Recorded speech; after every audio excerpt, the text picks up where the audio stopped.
Peace YouTube, it's DJ Pain1 and this is part 3 of my Promoting Your Music online video series.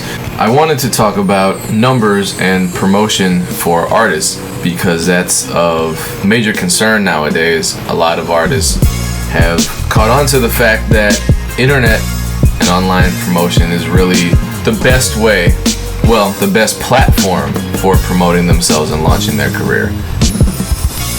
Artists without a web presence, artists without music videos online, artists without relationships with online platforms for PR and promotion are not the artists you hear about getting signed or being financially successful independent artists nowadays, right?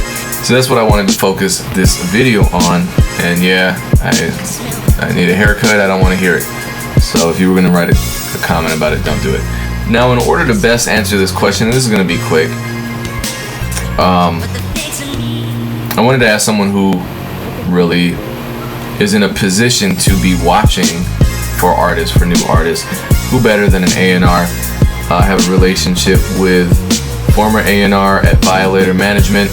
If you're not familiar with Violator Management, first of all, pause this video right now, do some research, then come back and hit play again. Violator Management is a management company behind artists including, everyone from 50 Cent to Diggy Simmons. So in a conversation with him, I asked him the basic question: as an A&R nowadays in the new industry, not 10 years ago when you could get signed for just being a good rapper and the labels would invest in you and develop you and turn you into the kind of artist that would sell and be profitable for them, because that doesn't happen anymore. I'm talking about right now in the new industry. So in the new industry now, as an A&R, what criteria do artists have to fulfill before they'll be considered for either management or record deals or development deals, whatever the case may be? Now, don't get me wrong, the end goal of being a recording artist is not getting a deal, always. But at the same time, if you're on the radars of these A&Rs at major labels, then you have way more leverage for a better deal, not a bad deal that you're going to end up getting shelved during the course of. And if you're on the radar of these major labels, then you can transform all of that momentum into an independent career for yourself. So this is all I'm saying. So I asked him that question, and these are his words, not mine. And as the title of this video is Numbers Don't Lie, let's talk about how numbers can lie, first of all. So his first response to me was that. I'm going to keep looking back and forth because I have his response typed on a different computer. He says that for considering artists, the major factor as far as quantifiable accomplishments are concerned, something with numbers involved, are downloads from major sites. So he cites the online mixtape distribution community, thatpiff.com, as one example. So if an artist is getting, he said 500,000 downloads, that's pretty crazy. Something more like 30 to 50 probably, just to make a good impact. It's a solid number of downloads on that piff, would probably put you on the radar for a lot of people. But his counter example was a site like YouTube or a lot of these other websites where it seems that artists that you may not have ever heard of are getting tons and tons of hits. So his point was that if an artist that no one's ever heard of has 500,000 to 1 million views on YouTube, nowadays, because it's common knowledge that there are, these are his words, not mine, that there are companies out there that you can pay to boost your YouTube views or views on whatever other video hosting site that's out there. The labels are a little skeptical about those numbers. Now, these are my words here.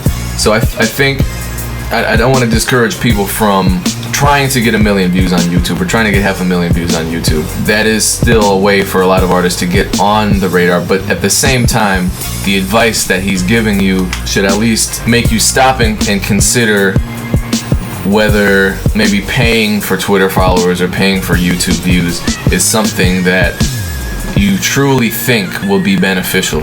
It's totally your decision. I can see it going either way.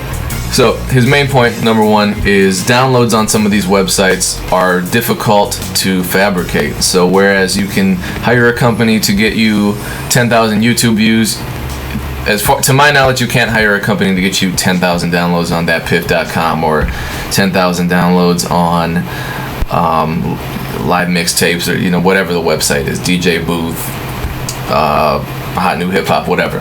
Now back to videos. In terms of videos, this is what he says. I look more so at what website has the video up than how many views the video has. So he's talking about website credibility. He cites 4 examples of credible websites.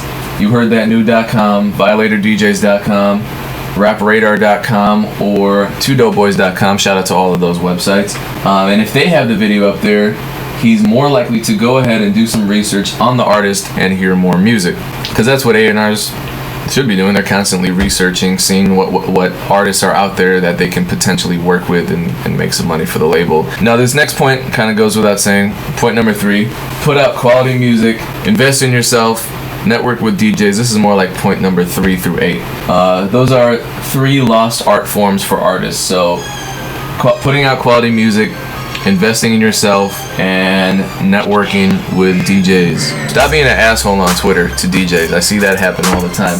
And actually the next thing he says is, tweeting a link is not creating a buzz, especially if the person did not request the link, nor do you know that person.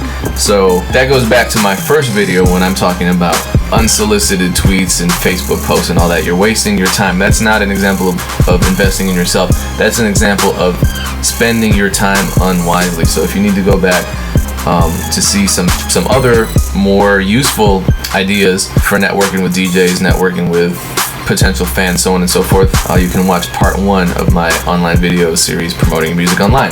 The last thing he says, I'm just going to continue reading his email. He says, if your budget allows, look into hiring a publicist with good connections to the sites you want to work with, because a lot of these more reputable sites like 2dopeboys.com get tons of music, and they will more likely post music from someone they have a good network and a good relationship with, i.e. a publicist.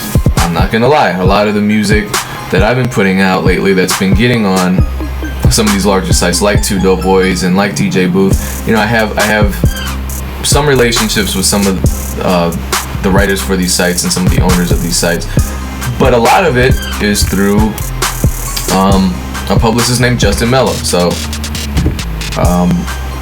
shout out to him.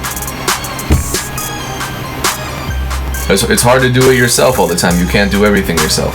Another suggestion he has is, if you're an artist and a recording artist, put on your own listening session and invite the local bloggers, DJs, people with influence, so they know you and they know your music. That's an example of really good networking, because if you have an event and you invite people to the event, you're making it very easy for them to access your music and access you as a person. Now you have an automatic in with that person. And the last piece of advice he offers is, it's a ton of new ways to get your name out there. Be creative.